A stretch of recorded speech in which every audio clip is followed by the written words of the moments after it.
प्यारे बच्चों नमस्कार। कैसे हैं आप सभी? आप सभी फाइनल टर्म की तैयारी कर रहे हैं ना? इसके पहले हमने 9वीं कक्षा के फाइनल टर्म के प्रश्न पत्र को 4 भागों में व्याख्या की थी। आज का हमारा विषय है क्लास 6। कौन सी क्लास? क्लास 6 का जो संस्कृत का पेपर है फाइनल टर्म का, आज उसकी व्याख्या करेंगे। क्योंकि जो क्लास 6 का बच्चा होता है वह प्रथम बार संस्कृत को पढ़ रहा होता है, यानी वो संस्कृत भाषा की दृष्टि से वह बालक अभी प्रथम कक्षा में है। क्योंकि संस्कृत भाषा बच्चों को 6 क्लास में ही पढ़ाई जाती है।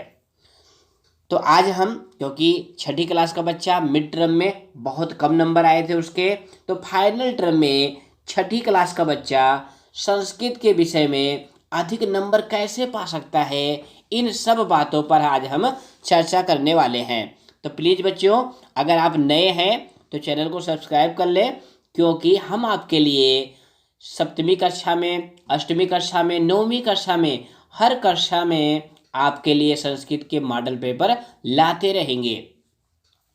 तो ये देखिए बच्चों, यहाँ पे लिखा हुआ है कक्षा 6 विषय संस्कृतम।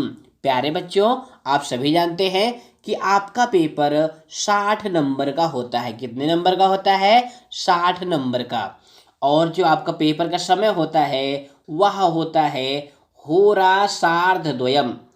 इसका क्या अर्थ होता है बच्चों? यहाँ देखो इंग्लिश में नीचे लिखा हुआ है टाइम टू 30 आवर्स, यानी 2 घंटा 30 मिनट, यानी 2.5 घंटे का पेपर आपका होता है। तो प्यारे बच्चों, संस्कृत का पेपर 4 भागों में बटा होता है। यहाँ पर देखिए लिखा हुआ है ना, प्रश्न पत्रे 4 खंडाः सन्ति। बच्चों, आप छठी क्लास में हैं, पहली बार पेपर देने जा रहे हैं संस्कृत का। फाइनल टर्म का मान लो दूसरी बार है, लेकिन आप छठी क्लास में पहली बार संस्कृत पढ़ रहे हैं ना, तो ये बिल्कुल ध्यान रखो कि जो संस्कृत का पेपर होता है वह 4 भागों में बटा होता है। प्रश्न पत्र का यह विभाजन 7वीं क्लास में बिल्कुल ऐसे मिलेगा आपको। 8वीं, 9वीं, 10वीं, 11वीं, 12वीं सभी क्लास में पेपर का विभाजन बिल्कुल ऐसा ही होता है कि आपका पेपर 4 भागों में बटा होता है। खंड का है, देखिए लिखा हुआ है अपठित अवबोधन, और यह 8 अंक का है। खंड खा में रचनात्मक लेखन आता है, और यह 12 अंक का है। कितने नंबर का है? 12 अंक का है। खंड गा के अंतर्गत हम लोग अनुप्रयुक्त व्याकरणम के प्रश्न करते हैं, और यह 18 नंबर का है। खंड घा के अंतर्गत पठित अवबोधन है। पठित अवबोधन का मतलब क्या होता है? जो आपकी रुचिरा प्रथमो भाग पुस्तक है उसमें से प्रश्न आते हैं। तो आज हम लोग इस प्रश्न को हल करेंगे, जिससे आप फाइनल टर्म के पेपर में अधिक से अधिक नंबर ला सकें। तो प्यारे बच्चों देखिए, ये आपका खंड का है, और प्रश्न नंबर 1 के रूप में अपठित अवबोधन आया हुआ है, और यह प्रश्न 8 नंबर का है। कितने नंबर का है? 8 नंबर का है। अपठित अवबोधन का मतलब होता है बच्चों अनसीन पैसेज, यानी ऐसा पैसेज जो आपके पाठ्य पुस्तक में नहीं है, लेकिन आप उसको कर सकते हैं। इस प्रश्न के द्वारा प्यारे बच्चों आपकी रीडिंग पावर यानी पठन क्षमता का मूल्यांकन होता है, कि जो बालक है उसको संस्कृत में कितना पढ़ना आता है। पढ़ने का मतलब बच्चों केवल शब्दतः पढ़ना नहीं होता है, उसकी समझ भी होती है, कि आप जो लाइन लिखी हुई है उसको पढ़ के समझ पाते हैं कि नहीं। उसका परीक्षण जो है इन प्रश्नों के माध्यम से होता है। इन प्रश्नों के उत्तर आपको लिखने होते हैं। तो आइए सर्वप्रथम हम लोग पैसेज को पढ़ते हैं। इसी तरह से आपको पेपर में इस पैसेज को यानी अनुच्छेद को पढ़ना चाहिए। अस्माकं भारत देशो ग्रामाणाम देशो वर्तते। हमारा भारत देश गाँव का देश है। ग्रामाणाम गाँव का। अत्र यहाँ पर अर्थात भारत देश में कृषि कर्म एवं प्रधानम। कृषकर्म ही प्रधान है। कृषकाः कृषक संपूर्ण देशस्य अन्नदातारः भवन्ति। संपूर्ण देश के अन्नदाता होते हैं कौन? किसान। कृषकाः क्षेत्रेषु परिश्रमेण कृषिकार्यं कुर्वन्ति। कृषक जो है खेत में परिश्रम पूर्वक कृषि कार्यम कुर्वन्ति, खेती का काम करते हैं। ते वह सभी किसान हलेन हल के द्वारा स्वकीयम अपने क्षेत्रम कर्षन्ति। क्षेत्रम मतलब खेत को, कर्षन्ति जोतते हैं। कृषकाः किसान प्रातः कालाद आरभ्य, प्रातः काल से लेकर के सूर्यास्त पर्यंत महत् परिश्रमं कुर्वन्ति, बहुत मेहनत करते हैं। कृषकाः कर्मवीराः भवन्ति, जो कृषक होते हैं वे कर्मवीर होते हैं। तो इस तरह से बच्चों आपके पेपर में एक पैसेज आएगा, एक अनुच्छेद आएगा, उसके नीचे ये प्रश्न लिखे होंगे। तो छठी क्लास के बच्चे क्या करते हैं, वो इस प्रश्न को ही ऐसे कॉपी में उतारने लगते हैं। तो बच्चों ध्यान दीजिए, आपको ये पैसेज कॉपी में नहीं लिखना है, जो यहाँ पे प्रश्न लिखा हुआ है इसका उत्तर आपको कॉपी में लिखना है। देखिए पहला प्रश्न है, एक पदेन उत्तरत केवलम प्रश्नत्रयम्। एक पद में यानी वन वर्ड में, एक शब्द में आपको उत्तर लिखना है। और कितने प्रश्न करने हैं? 3। पहला प्रश्न है आपका, कर्मवीराः के भवन्ति, कर्मवीर कौन होते हैं? अब प्यारे बच्चों आप छठी क्लास के विद्यार्थी हैं, पहली बार संस्कृत पढ़ रहे हैं, तो आपको अब इस प्रश्न का अर्थ नहीं आ रहा होगा। फिर आप कैसे करेंगे? उसके लिए हम आपको ट्रिक बताते हैं कि ये लाइन देखिए पैसेज में कहाँ है, बताइए पैसेज में कहाँ है? तो यहाँ पर देखिए ये मिल गया, कृषकाः कर्मवीराः भवन्ति, और यहाँ है कर्मवीराः के भवन्ति, यानी इस प्रश्न का उत्तर आपको इसी लाइन में मिल जाएगा। तो अगर आप एक शब्द में नहीं ढूंढ पा रहे हैं तो पूरी लाइन लिख देंगे, तब भी आपको नंबर मिल जाएगा। और एक शब्द में यानी एक पद में अगर आप उत्तर लिखना चाहते हैं तो इस तरह से लिखेंगे, नंबर 1 कृषकाः, कृषक। दूसरा प्रश्न है, कृषकाः केन क्षेत्रम कर्षन्ति, किसान किसके द्वारा खेत की जुताई करते हैं? तो ये लाइन ढूंढिए पैसेज में कहाँ है, ये देखिए यहाँ मिल गई, ते हलेन स्वकीयम क्षेत्रम कर्षन्ति। तो यहाँ क्षेत्रम, उसके पहले क्या है? हलेन, तो इसका उत्तर क्या हो जाएगा? हलेन, है ना? उत्तर ढूंढना आसान। प्रश्न पढ़िए और उस लाइन को पैसेज में देखिए कहाँ पर वो लाइन आई हुई है, बस वही आपका उत्तर हो जाएगा। तो इसका उत्तर लिखेंगे हलेन। तीसरा प्रश्न है, भारत देशः केषां देशौ वर्तते, भारत देश किसका देश है? तो ये लाइन देखिए यहाँ पर आई हुई है, अस्माकं भारत देशो ग्रामाणाम देशो वर्तते। तो इसका उत्तर एक शब्द में लिखेंगे प्यारे बच्चों, ग्रामाणाम। चौथा प्रश्न है आपका, देखिए कृषकाः केषु कृषि कार्यम कुर्वन्ति, किसान किसमें खेती का काम करते हैं? तो ये लाइन देखिए कहाँ पर आई हुई है, बोलिए, ये देखिए, कृषकाः क्षेत्रेषु परिश्रमेण कृषि कार्यम कुर्वन्ति। तो इसका उत्तर क्या हो जाएगा? क्षेत्रेषु, है ना? उत्तर ढूंढना कितना आसान है ना आसान? तो आप वीडियो को बिल्कुल भगा के मत देखें। मानते हैं वीडियो बड़ी है, 1 घंटे की है, लेकिन प्यारे बच्चों ये 2.5 घंटे का पेपर है और आपको समझ के करना है ताकि आप पेपर में कम समय में ज़्यादा नंबर ला सकें। तो आपका सेकंड खंड के अंतर्गत देखिए लिखा हुआ है, पूर्ण वाक्येन उत्तरत, पूर्ण वाक्य में यानी फुल सेंटेंस में आपको उत्तर लिखना है। और कितने करने हैं? केवलम प्रश्न एकम, केवल एक प्रश्न करना है। और यह 2 नंबर का है। कितने नंबर का है? 2 नंबर का है। पहला प्रश्न है, भारत देशे किम प्रधानम, भारत देश में क्या प्रधान है? अब इस लाइन को देखिए बच्चों, ये भारत देश से किम प्रधानम, ये लाइन पैसेज में कहाँ आई हुई है? तो देखिए ये लिखा हुआ है, अत्र कर्म एव प्रधानम। तो इस लाइन को आप ऐसे भी लिख सकते हैं या थोड़ा घुमा कर लिखेंगे तो इस तरह से लिखेंगे, भारत देशः कृषि प्रधानम कृषि कर्म प्रधानम। जो भारत देश है वो कृषि कर्म प्रधान देश है। दूसरा प्रश्न है, कृषकाः कस्य अन्नदातारो भवन्ति। जो किसान है किसके अन्नदाता होते हैं। तो ये लाइन देखिए पैसेज में कहाँ आई हुई है, ये देखिए यहाँ पर है, कृषकाः संपूर्ण देशस्य अन्नदातारो भवन्ति। बस इसी लाइन को इस तरह से लिख देंगे, कृषकाः संपूर्ण देशस्य अन्नदातारो भवन्ति। है ना, उत्तर लिखना कितना आसान। प्रश्न पढ़िए और उसको पैसेज में देखिए कहाँ पर वो लाइन आई हुई है। तो प्यारे बच्चों, थर्ड खंड के अंतर्गत आपका प्रश्न होता है यथा निर्देशम उत्तरत। अब ये थोड़ा सा कठिन प्रश्न है, इसमें आपको थोड़ी बुद्धि का प्रयोग करना पड़ेगा। क्यों? क्योंकि इसमें हर प्रश्न में या यथा निर्देशम को मतलब होता है निर्देश के अनुसार, यानी जो आपको डायरेक्शन दिया जा रहा है, निर्देश दिया जा रहा है, उसके अनुसार आपको उत्तर करना है। और कितने नंबर का है, 2 नंबर का है। 2 प्रश्न करने हैं, यहाँ पर 3 दिए गए हैं। अगर तीनों भी कर देंगे तो कोई दिक्कत नहीं है, जो 2 आपके सही होंगे उसका नंबर आपको मिल जाएगा। तो यहाँ पर देखिए पहला प्रश्न है, कृषि कर्म एव प्रधानम अस्मिन वाक्ये अव्यय पदम किम। इस वाक्य में अव्यय पद कौन सा है। तो अव्यय पद जानते हैं ना क्या होते हैं।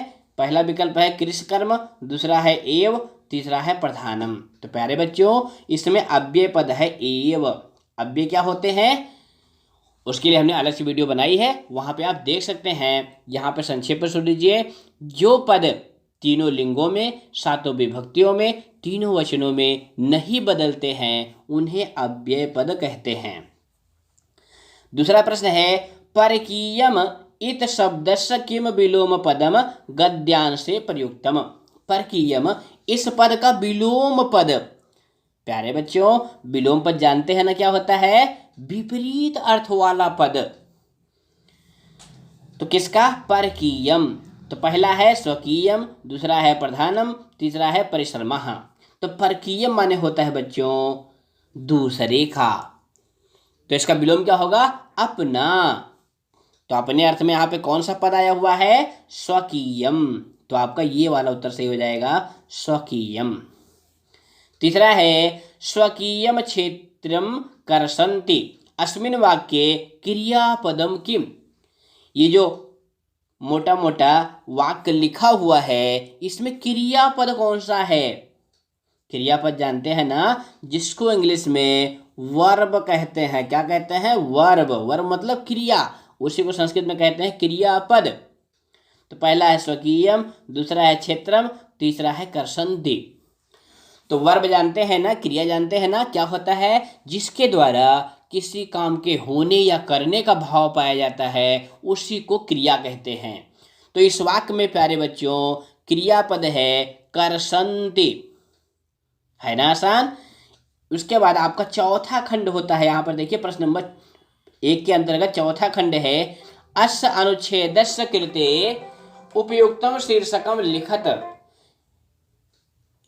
क्या लिखा हुआ है, अस्य अनुच्छेदस्य कृते उपयुक्तम शीर्षकम लिखत। इस अनुच्छेद के लिए उपयुक्त शीर्षक लिखिए। शीर्षक जानते हैं ना बच्चों, टाइटिल। ये वाला शीर्षक लेखन का प्रश्न आपके 7वीं क्लास में, 8वीं क्लास में, 9वीं क्लास में, सभी क्लास में मिलेगा। तो अभी से शीर्षक लिखना समझ जाइए क्या होता है शीर्षक लिखना। तो इसका उत्तर बच्चों इस तरह से लिखेंगे, शीर्षकम। अब यहाँ पे जो ये पैसेज आया हुआ बच्चों, इसका टाइटल क्या है, यानी इसका केंद्र बिंदु क्या है, इसका विषय क्या है। तो इसका विषय है कृषकाः कर्मवीराः। ऐसा भी लिख सकते हैं, अस्माकं देशः, इसको भी लिख सकते हैं, या भारत देशः भी लिख सकते हैं। क्योंकि शीर्षक एक नहीं हो सकता, हर बच्चा अलग अलग शीर्षक भी लिख सकता है। बस शीर्षक लेखन में आपको केवल इतना ध्यान देना है बच्चों कि जो शीर्षक होता है वह 1 शब्द में या 2 शब्द में, यानी 1 पद में या 2 पद में ही शीर्षक लिखना चाहिए। इन सब बातों का आप ध्यान देंगे तभी आप प्रथम प्रश्न में 8 में से 8 नंबर पाने में सफल होंगे। समझ में आया ना? बहुत अच्छे। इसके बाद प्यारे बच्चों प्रश्न नंबर 2 आता है। क्या आता है? प्रश्न नंबर 2। इसमें देखिए चित्र बने हुए हैं ना, चित्र देखना आपको बहुत अच्छा लगता है। उसके बाद ये देखिए मंजूषा। मंजूषा क्या होती है? बॉक्स, यानी जो आपका सहायता करने वाला बॉक्स होता है। यहाँ पर देखिए कुछ पद लिखे गए हैं, इनको अच्छे अच्छे पद यानी उपयुक्त पद लेकर के इन चित्र के अनुसार यानी चित्र को देख करके आपको वाक्य बनाने हैं, वाक्य रचना करना है। तो देखिए इसमें क्या हो रहा है? दो मोर नाच रहे हैं, तो दो मोर को क्या कहेंगे? मयूरो। और नाचने के लिए क्या कहेंगे? नृत्यतः। बस इन्हीं दोनों वाक्यों को मिला करके लिख दीजिए। तो क्या लिखेंगे? मयूरो नृत्यतः। क्या लिखेंगे? मयूरो नृत्यतः। अब कुछ बच्चे इस प्रश्न में क्या गलती करते हैं? हमने मिड टर्म के पेपर में देखा था बहुत सारे बच्चों ने चित्र ही बना डाला था। तो प्यारे बच्चों आपको चित्र नहीं बनाना होता है, केवल यही वाक्य लिखना होता है। तो चित्र बनाने में अपना टाइम वेस्ट मत करिएगा, केवल वाक्य लिखिएगा, क्योंकि ये संस्कृत का पेपर है, ड्राइंग का पेपर नहीं है। दूसरे चित्र में देखिए क्या हो रहा है? 3 बालिकाएं पढ़ रही हैं, यानी 3 छात्राएं पढ़ रही हैं। तो क्या कहेंगे? छात्राः। और पढ़ने के लिए कौन सी क्रिया आती है? पठन्ति। बस इन्हीं दिनों को मिला करके वाक्य बना दीजिए। तो क्या बनाएंगे? छात्राः पठन्ति, छात्राएं पढ़ रही हैं। तीसरा चित्र देखिए प्यारे बच्चों, एक किसान है, खेत की जुताई कर रहा है। तो किसान को क्या कहते हैं? कृषकः। ये देखिए ना मंजूषा में आया हुआ है, क्या आया हुआ है? कृषकः। और जोतने को क्या कहते हैं? कर्षति। बस इन दोनों को मिला करके वाक्य बना दीजिए। कैसे बनाएंगे? कृषकः कर्षति। हो गया ना वाक्य। उसके बाद चौथा चित्र है, देखिए ना यहाँ पे 2 कार चल रही हैं। तो कार को क्या कहते हैं? वाहनम। अब 2 कार है तो क्या कहेंगे? वाहने।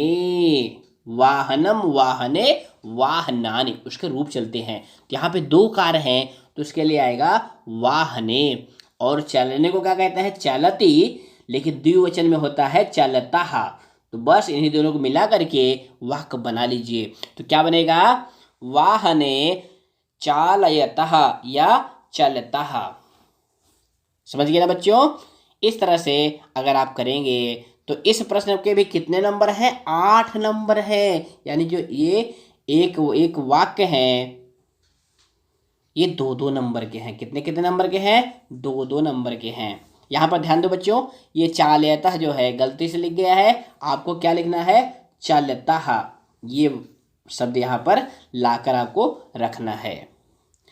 इसके बाद आपका प्रश्न नंबर 3 होता है, अधोलिखित शब्दानाम, नीचे लिखे शब्दों का समुचितम मेलनम कृत्वा, अच्छी प्रकार से मिलान करके सार्थकानि वाक्यानि रचयेत, सार्थक वाक्य की रचना करना है।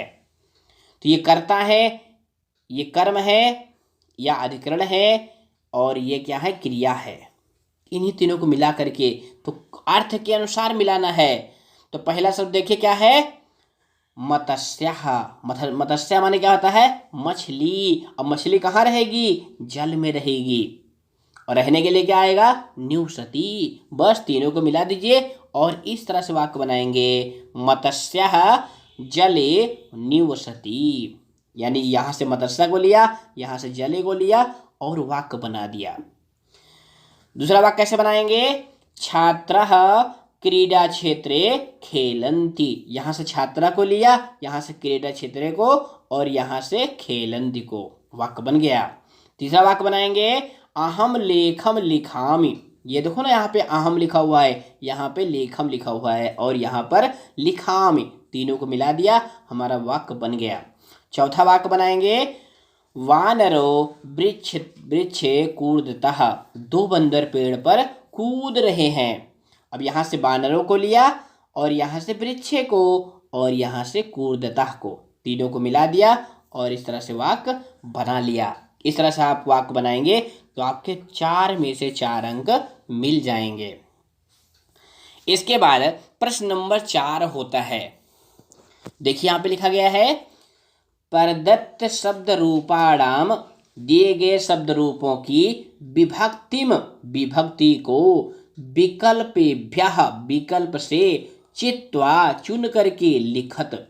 यानी एक रूप दिया गया है, यहाँ पर देखो ना, पुष्पाणी, लतया, बालक, रमा, ये जो है क्या है, ये सब पदों के रूप हैं। इनकी विभक्ति आपको बतानी है, वो भी आपका आंसर भी विकल्प में लिखा गया है, इसी में से सही उत्तर का चयन करना है। और यह कितने नंबर का प्रश्न है? 4 नंबर का है। तो प्यारे बच्चों, आपको एक भी प्रश्न छोड़ना नहीं है, सही या गलत आपको पूरा प्रश्न हल करना है, तभी आप अधिक अंक प्राप्त करने में सफल होंगे। तो पहला प्रश्न है, देखिए, देवस्य अत्र का विभक्ति। देवस्य, इसमें विभक्ति कौन सी है? प्रथमा, सप्तमी, षष्ठी। तो देवस्य में बच्चों षष्ठी विभक्ति है। आपकी रुचिरा पुस्तक के अंत में शब्दों के रूप दिए गए हैं, धातुओं के रूप दिए गए हैं, उनको भी आप लिख लिख कर याद कर लें। दूसरा प्रश्न है, पुष्पाणि अत्र का विभक्ति। इसमें कौन सी विभक्ति है? पहला है तृतीया, दूसरा है प्रथमा, तीसरा है चतुर्थी।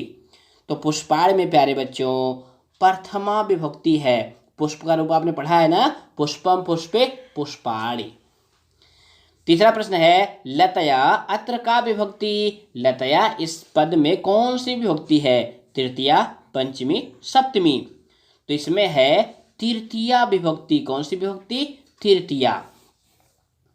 चौथा है, बालक शब्दस्य तृतीया विभक्ति रूपम किम। बालक शब्द का तृतीया विभक्ति का रूप क्या है? बालके, बालको, बालकेन। तो बालक का रूप आपने याद किया होगा तो आप तुरंत जान जाएंगे, बालक शब्द का तृतीया में क्या बनेगा? बालकेन। पांचवा है, रमा शब्द से द्वितीया विभक्ति रूपम अस्ति। रमा शब्द का द्वितीय विभक्ति का रूप है, क्या होगा? रमाम, रमानाम, रमयो। तो द्वितीय विभक्ति में बच्चों बनेगा, क्या बनेगा? रमाम। है ना आसान? जब आपको शब्द रूप याद होंगे तभी आप इस प्रश्न को हल कर पाएंगे। इसके बाद आपका प्रश्न नंबर 5 आता है। क्या रहा है? प्रश्न नंबर 5, मंजूषातः पदान चित्वा रिक्त स्थानेषु धातु रूपाणि लिखत। ये आपका धातु रूप का प्रश्न है और इसमें भी 4 रिक्त स्थान है। पहला ये, दूसरा ये, तीसरा ये, चौथा ये। और इसमें भरे जाने वाले पद भी यहाँ पे देखिए मंजूषा में लिखे हुए हैं, बस आपको चुनाव करके भर देना है। और कितने नंबर का है? 4 नंबर का है। तो बच्चों यहाँ पर देखिए लिखा गया है, हस धातु यानी हंसने वाली धातु और लिरिट लकार। लिरिट लकार जानते हैं ना, भविष्य काल। कौन सा काल? भविष्य काल। तो क्या बनेगा? देखिए यहाँ पे लिखा गया है, हसिष्यति, हसिष्यता। अब यहाँ पे क्या भरेंगे? हसिष्यन्ति। ये देखिए यहाँ पे जो लिखा हुआ है इसी को लेकर लाकर यहाँ पर लिख देंगे इस तरह से, हसिष्यति, हसिष्यति, हसिष्यता, हसिष्यन्ति, ये बन जाएगा।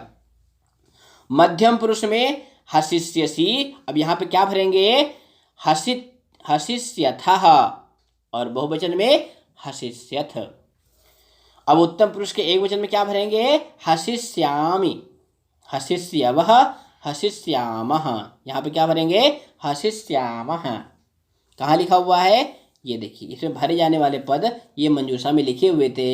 यहाँ से बस इसको इस तरह से भर के कॉपी में पूरा लिखना है, तभी आप पूरे अंक प्राप्त करेंगे। इसके बाद बच्चों प्रश्न नंबर 6 आता है। देखिए यहाँ पे लिखा गया है, मंजूषायाम प्रदत्तैः उचितैः अव्यय पदैः। मंजूषा में दिए गए उचित अव्यय के द्वारा अधोलिखित वाक्येषु, नीचे लिखे हुए वाक्यों में रिक्त स्थानानि पूरयत। रिक्त स्थान भरिए। और यह 3 नंबर का है। मंजूषा है ये और ये वाक्य है। तो पहला वाक्य है, सत्यम जयते। यहाँ पे क्या भरेंगे? एव। क्या भरेंगे? एव। सत्यम एव जयते। सत्य की ही जीत होती है। दूसरा वाक्य है, अहम विद्यालयं गमिष्यामि। तो यहाँ पे क्या भरेंगे? यहाँ पे भरेंगे अपि। अहम अपि विद्यालयं गमिष्यामि। मैं भी विद्यालय जाऊंगा। रामः लक्ष्मणः भ्रातरौ आस्ताम। अब यहाँ पे क्या भरेंगे? चा। रामः लक्ष्मणः चा माने क्या होता है? और, जिसको आप इंग्लिश में एंड कहते हैं। राम और लक्ष्मण भाई थे। चौथा है समयम व्यर्थम कुरु, समय व्यर्थ करो। तो यहाँ पे क्या भरेंगे? ना। समयम व्यर्थम न कुरु, समय व्यर्थ मत करो। इस तरह से ये भरेंगे। समझ में आ गया ना? इसके बाद आपका प्रश्न नंबर 7 होता है संख्या का। संख्या यानी जिसको आप हिंदी में कहते हैं गिनती, यानी संस्कृत में आपको प्यारे बच्चों 1 से लेकर के 20 तक, कहाँ से कहाँ तक? 1 से 20 तक संस्कृत में गिनती भी आपको याद करनी है। तो यहाँ पर देखिए, ये आपके वाक्य में नंबर यानी गिनती लिखी हुई है। इसका संस्कृत पद यहाँ पे मंजूषा में दिया गया है। यहाँ से उठा उठा करके यहाँ पे भर लेना है। तो पहले में क्या भरना है? देखिए, मम विद्यालये 18 शिक्षकाः सन्ति। तो 18 को संस्कृत में क्या कहते हैं? अष्टादश। क्या कहते हैं? अष्टादश। तो अष्टादश को यहाँ पर भर देंगे और वाक्य लिख लेंगे। उसके बाद है मम हस्ते अंगुल्याः सन्ति। मेरे हाथ में 5 अंगुलियां होती हैं। तो 5 को संस्कृत में क्या कहते हैं? पंच। क्या कहते हैं? पंच। तो दूसरे वाक्य में क्या भरेंगे? पंच। तीसरा है बालकाः उद्याने भ्रमन्ति। बालक बगीचे में घूम रहे हैं। कितने? 12। तो 12 को संस्कृत में क्या कहते हैं? द्वादश। क्या कहते हैं? द्वादश। इसी को यहाँ पर भर के पूरा वाक्य लिखेंगे। चौथा है मम कक्षायाम छात्राः पठन्ति। मेरे क्लास में बच्चे पढ़ते हैं। कितने बच्चे पढ़ते हैं? 19। अब 19 को संस्कृत में क्या कहते हैं? एकोनविंशति। क्या कहते हैं? एकोनविंशति। या पर इसके लिए 9-10 का भी प्रयोग होता है। तो आप 9-10 भी लिख सकते हैं, या फिर यहाँ पे मंजूषा में एकोनविंशति दिया गया है, इसको भी आप भर सकते हैं। पांचवा है पुस्तके पाठाः सन्ति। पुस्तक में पाठ हैं। कितने पाठ हैं? 16। अब 16 को संस्कृत में क्या कहते हैं प्यारे बच्चों? षोडश। सुन आया ना? तो इस तरह से एक बार मैं पुनः संख्या लिख देता हूँ। ये जो द्वादश है इसका मतलब होता है 12, अष्टादश का मतलब क्या होता है? 18, षोडश का मतलब क्या होता है? 16, पंच का मतलब होता है 5, एकोनविंशति का मतलब होता है 19। तो ये नंबर देख करके बच्चों आप ये रिक्त स्थान भर लीजिए। है ना आसान? बहुत अच्छे। इसके बाद आपका प्रश्न नंबर 8 होता है। इसमें क्या करना होता है? मिलान करना होता है। किसका मिलान करना है? देखिए, अधोलिखित शब्दान तेषाम अर्थैः मेलयत। अर्थ का मिलान करना है। तो कंदुकः माने क्या होता है बताइए? तो इसको कैसे मिलाएंगे? इस तरह से। कंदुकः माने होता है गेंद। प्रतिकारः माने होता है बदला। बदला जानते हैं ना? जब आपको कोई मारता है तो आप उसको मार देते हैं, ये क्या है? प्रतिकारः। त्वरितम माने होता है शीघ्र, अर्थात जल्दी से। अब एक ही बचा हुआ है विमलम। इसका अर्थ होता है निर्मल, यानी स्वच्छ। आप सभी निर्मल पानी पीते हैं ना? बहुत अच्छे। मिलान करने वाला प्रश्न बहुत आसान होता है, बिल्कुल नहीं छोड़ना चाहिए। इसके बाद आपका प्रश्न नंबर 9 आता है, जो कि पठित अवबोधन है। अब यहाँ से प्यारे बच्चों, जो आपकी रुचिरा किताब है ना, संस्कृत वाली रुचिरा प्रथमो भागा, उसमें से प्रश्न प्रारंभ होते हैं और यह 22 नंबर का है। यानी जो पठित अवबोधन है यह 22 नंबर का है। इसमें क्या, इसके अंतर्गत क्या आता है? जो आपके रुचिरा वाले पाठ हैं उसमें से पैसेज आते हैं। देखिए पैसेज आया हुआ है ना। अब ये पैसेज किस पाठ का है? जो आपने एक पाठ पढ़ा था, वकस प्रतिकारः। क्या? बकस प्रतिकारः, बगुले का बदला। वो बगुले और श्रृंगार वाली कहानी याद है ना आपको? उसी पाठ का ये पैसेज है। इसी पैसेज से आपको ये प्रश्नों के उत्तर लिखने हैं। देखिए यहाँ पे पाठ अगर आपने नहीं पढ़ा है तो यहाँ पे लिंक आपको दिखाई दे रहा है। इस लिंक से जाकर के या प्ले लिस्ट में जाकर के, जो 6ठी क्लास की प्ले लिस्ट है उसमें से आप पाठ को पढ़ लीजिए। हम सीधा आपको प्रश्नोत्तर कराने जा रहे हैं। पहला प्रश्न है, श्रृंगालः बकचः कुत्र निवसतः अस्म। श्रृंगाल और बगुला कहाँ रहते थे। तो ये लाइन देखिए पैसेज में कहाँ आई हुई है, ये यहाँ आई हुई है, यानी इसका उत्तर इसी लाइन में है। तो इसका उत्तर क्या लिखेंगे, वने। कुत्र मतलब कहाँ और वने मतलब जंगल में, यानी श्रृंगाल और बगुले कहाँ रहते थे, जंगल में रहते थे। दूसरा प्रश्न है कस्य निमंत्रणेन बकः प्रसन्नः अभवत्। किसके निमंत्रण से बगुला प्रसन्न हो गया था। अब ये लाइन देखिए यहाँ पे आ गया है, श्रृंगालस्य निमंत्रणेन बकः प्रसन्नः अभवत्। तो इसका उत्तर क्या लिखेंगे प्यारे बच्चों, श्रृंगालस्य। क्या लिखेंगे, श्रृंगालस्य, यानी श्रृंगाल के। इसके बाद प्यारे बच्चों आपका पूर्ण वाक्य का प्रश्न होता है, यानी फुल सेंटेंस में इसका उत्तर लिखना है। एक करने हैं, दो दिए गए हैं और 2 नंबर का है। पहला है श्रृंगालः बकम किम अवदत। श्रृंगाल ने बगुले से क्या कहा। अब यहाँ पर ये लाइन कहाँ पर आई हुई पैसेज में, यहाँ पर श्रृंगालः बकम अवदत, यहाँ से लेकर के यहाँ तक कैसे लिखेंगे, इस तरह से देखिए, श्रृंगालः बकम अवदत मित्र स्वात्वं मया सह भोजनम कुरु। हे मित्र कर तुम मेरे साथ भोजन करो। अगला प्रश्न है श्रृंगालः बकाय किम अयच्छत। श्रृंगाल ने बगुले को क्या दिया, खाने के लिए क्या दिया था। अब ये लाइन देखिए कहाँ पर आई हुई है, ये देखिए श्रृंगालः स्थाल्याम बकाय क्षीरोदनम अयच्छत। खाने के लिए क्या दिया था, खीर दिया था। तो इस तरह से लिखेंगे श्रृंगालः बकाय क्षीरोदनम अयच्छत। इस तरह से लिखेंगे तब आपको पूरे अंक प्राप्त होंगे। इसी प्रश्न का थर्ड खंड होता है यथा निर्देशम का, यानी इसमें हर प्रश्न में अलग अलग निर्देश है और यह 2 नंबर का है। पहला प्रश्न है कुटिल स्वभावः श्रृंगालः इत अनयो विशेषण पदम किम। इन दोनों पदों में विशेषण पद कौन सा है। यहाँ पर देखिए 2 है ना, कुटिल स्वभावः श्रृंगालः, और क्या पूछा जा रहा है, विशेषण पद। विशेषण पद को जानते हैं ना, जो किसी की विशेषता बतलाता है कि उसमें क्या विशेष गुण है। तो आपका पहला उत्तर है कुटिल स्वभावः, दूसरा है श्रृंगालः, तीसरा है स्वभावः। तो इसमें प्यारे बच्चों कुटिल स्वभावः श्रृंगालः, तो इसमें विशेषण पद है कुटिल स्वभावः। विशेषण क्या है, कुटिल स्वभावः।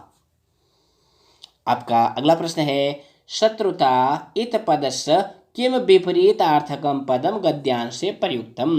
शत्रुता का विपरीतार्थक पद कौन सा गद्यांश में प्रयुक्त है। शत्रुता माने क्या होता है, दुश्मनी। तो इसका विपरीतार्थक पद क्या होगा, प्रातः निमंत्रणम मित्रता। तो क्या हो जाएगा, मित्रता। है ना आसान, बस थोड़ी सी बुद्धि का प्रयोग करेंगे तो आप कर लेंगे। तीसरा है गृहम इत पदस्य समानार्थक पदम गद्यांशात् छित्त्वा लिखत। गृहम का समानार्थक पद आपको गद्यांश से चुनकर लिखना है। गृहम माने क्या होता है, घर। तो घर के लिए उसमें क्या आया है, बकम निवासम ग्रामम। तो यहाँ पे क्या आया है, निवासम। निवासम माने क्या होता है, निवास स्थान, यानी गृहम यानी घर। समझ गए। इसके बाद प्यारे बच्चों प्रश्न नंबर 10 के रूप में जो आपके पाठ में श्लोक वाले पाठ हैं, कौन से, कविता वाले पाठ, जिनको हम लोग गा गा करके पढ़ते हैं। राघव माधव सीते ललिते विमान यानम रचयाम। इस श्लोक को गाने में बहुत मजा आता है ना। तो ये श्लोक वाले प्रश्न हैं, इस श्लोक से ही आपको प्रश्न के उत्तर करने होते हैं। देखिए यहाँ पे पहला प्रश्न है नीले गगने किम करवाम। अब ये जो प्रश्न आया हुआ बच्चों, ये किस पाठ का है बताइए, याद है ना, कौन सा पाठ है, विमान यानम रचयाम। कौन सा पाठ है, विमान यानम रचयाम। जो कविता वाला पाठ है ना संस्कृत में, गीत वाला, श्लोक वाला, उसी पाठ से ये 2 श्लोक आए हुए हैं। तो पहला प्रश्न है आपका नीले गगने किम करवाम। नीले आकाश में क्या करें। तो इसका उत्तर देखिए कहाँ पर आया हुआ है, ये देखिए नीले गगने विपुले विमले वायु विहारम करवाम। तो क्या हो जाएगा, वायु विहारम। कैसे लिखेंगे, इस तरह से देखिए, वायु विहारम करवाम। तो यहाँ पे वायु विहारम लिखेंगे। दूसरा प्रश्न है कुत्र प्रविशाम, कहाँ पर प्रवेश करें, तो इसका उत्तर देखिए कहाँ मिल जाएगा, ये देखिए चंद्रलोकम प्रविशाम, तो इसको लिखेंगे चंद्रलोकम यानी चंद्रलोक में। उसके बाद पूर्ण वाक्य उत्तरत, इसका उत्तर आपको फुल सेंटेंस में लिखना है। पहला है कम क्रांत्वा आकाशम याम, तो ये देखिए यहाँ पे लिखा हुआ है उन्नत वृक्षम तुंगम भवनम क्रांत्वा आकाशम खलुयाम। बस इसी लाइन को ध्यान से देखिए, इसी लाइन को इस प्रश्न के उत्तर के रूप में यहाँ पर लिख देंगे। तो कैसे लिखेंगे देखिए, उन्नत वृक्षम तुंगम भवनम क्रांत्वा आकाशम याम, इस तरह से लिखेंगे। अगला प्रश्न है किम कृत्वा चंद्रलोकम प्रविशाम, इसका उत्तर ये यहाँ से जो 2 लाइन है ना, ये इस खा वाले प्रश्न का उत्तर है। तो कैसे लिखेंगे, इस तरह से लिखेंगे देखिए, हिमवंतम सोपानम कृत्वा चंद्रलोकम प्रविशाम, यानी चंद्रलोक पर जाने के लिए क्या करना पड़ेगा, बर्फ की सीढ़ी बनानी पड़ेगी। समझ में आया। इसके बाद इसी का थर्ड प्रश्न होता है यथा निर्देशम वाला। ये देखिए यहाँ पे लिखा गया है विमान यानम रचयाम अत्र क्रियापदम किम, इसमें क्रियापद क्या है, क्रियापद जानते हैं ना, अभी हमने पहले बताया। तो इसमें विमान है, यानम है, रचयाम है, तो इसमें क्रियापद क्या है, रचयाम। इस तरह से आपको सही का निशान मार देना है। उसके बाद है आकाशे इत पदस्य किम पर्याय पदम अस्मिन गद्यांश से प्रयुक्तम, यानी अस्मिन पद्यांश से प्रयुक्तम इस श्लोक में आया हुआ है। तो आकाश से मतलब क्या होता है, आकाश में, तो इसका समानार्थी यानी पर्याय पद कौन सा है, विपुले विमले गगने। तो आकाश से माने होता है आकाश में, तो इसका पर्याय पद हो जाएगा गगने, आकाश में। तुंगम भवनम इतानयो विशेषण पदम किम, इसमें विशेषण पद कौन सा है, भवनम तुंगम यानम। तो विशेषण पद के लिए बच्चों यहाँ पे क्या हो जाएगा, तुंगम, भवनम क्या है, विशेष पद है। इसके बाद प्यारे बच्चों आपका प्रश्न नंबर 11 के रूप में जो आपके रुचिरा पुस्तक है उसमें जो नाटक वाला पाठ है जिसमें संवाद होता है, क्या होता है, संवाद, यानी 2 पात्र आपस में वार्तालाप करते हैं, उस पाठ से आया हुआ है। ये जो प्रश्न आया हुआ है ये किस पाठ से आया हुआ बच्चों, जो आपका क्रीडा स्पर्धा नामक पाठ है। कौन सा पाठ है, क्रीडा स्पर्धा, याद है ना, जिसमें चंदर हुमा इत्यादि बालक कहते हैं चलो खेल की प्रतियोगिता में खेलते हैं।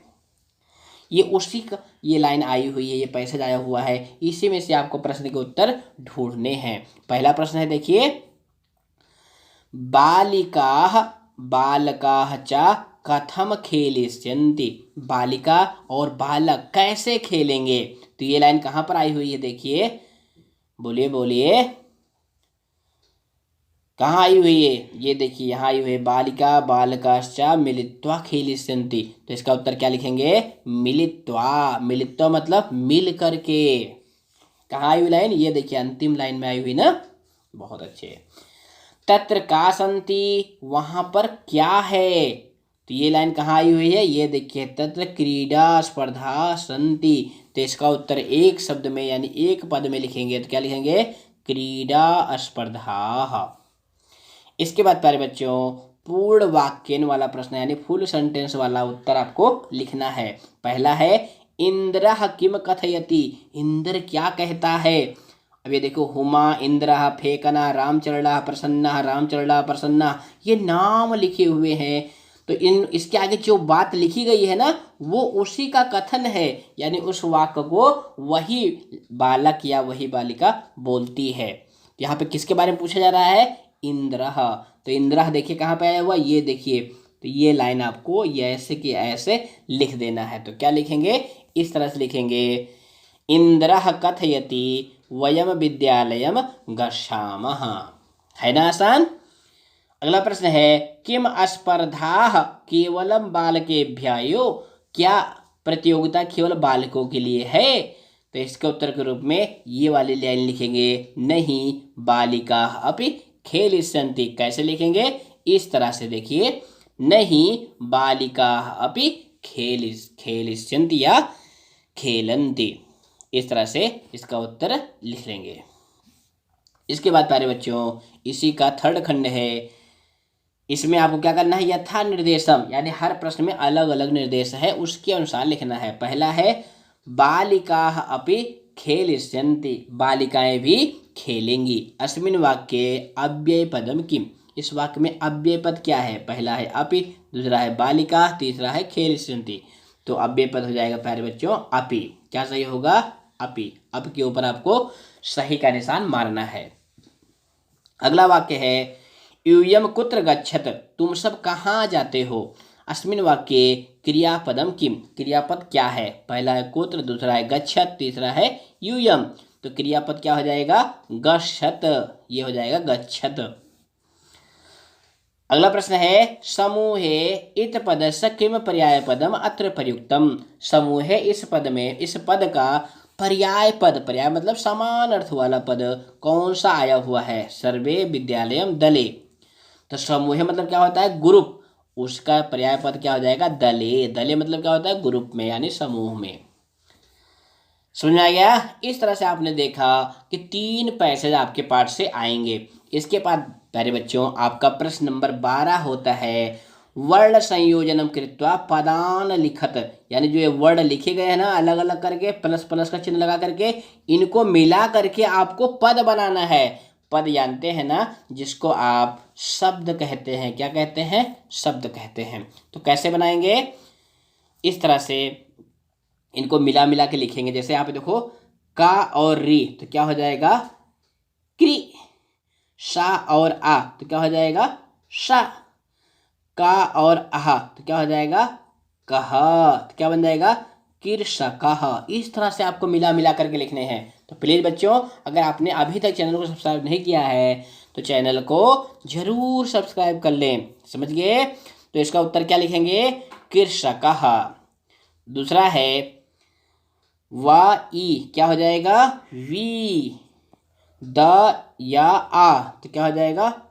विद्या। ल आ, ल और या आह, क्या हो जाएगा? लयः। तो क्या बन गया? विद्यालयः। तो और सुंदर कैसे लिखेंगे? इस तरह से लिखेंगे विद्यालयः, है ना आसान? उसके बाद है वा आ, तो क्या हो जाएगा? वा। ता आ, तो क्या हो जाएगा? ता। या आ, या न आ मा, क्या हो जाएगा? वातायनम। वातायनम माने क्या होता है? खिड़की। इसके बाद आपको मिलाना है प र आ, क्या हो जाएगा? प्र। और सा आ, क्या हो जाएगा? सा। और न आ, त आ, तो क्या हो जाएगा? प्रसन्नता। क्या हो गया? प्रसन्नता। अंतिम है प आ, तो प त र आ त्र और ई, तो क्या बन जाएगा? पत्राणि। इस तरह से आपको वर्णों को जोड़ करके पद बनाने हैं, यानी शब्द बनाने हैं। इसके बाद आपका प्रश्न नंबर 13 होता है प्यारे बच्चों अधोलिखितान पदान वर्ण विच्छेदम कृत्वा लिखत। क्या करना है? वर्ण विच्छेद। वर्ण विच्छेद मतलब क्या होता है? वर्णों को अलग अलग करके लिखना है। जैसे अब इसके पहले वाले प्रश्न में क्या किया? आपने वर्णों को मिला करके पद बनाया, यानी शब्द बनाया। अब यहाँ पे जो यहाँ पे पुस्तकम लिखा हुआ है, इसको एक एक वर्ण को अलग अलग करके लिखेंगे। तो कैसे लिखेंगे देखिए। सबसे पहले क्या है? पु। पु का मतलब क्या होता है? पा। उसके बाद क्या है? उ। पु हो गया। उसके बाद क्या है? आधा सा और ता यहाँ पे लिखा ही है। उसके बाद क्या आ जाएगा? आ। उसके बाद का और उसके बाद आ फिर मा, तो क्या बन गया? पुस्तकम। उसी तरह से व्यंजनम को अलग करिए। तो पहले क्या आ जाएगा? वा। उसके बाद क्या आ जाएगा?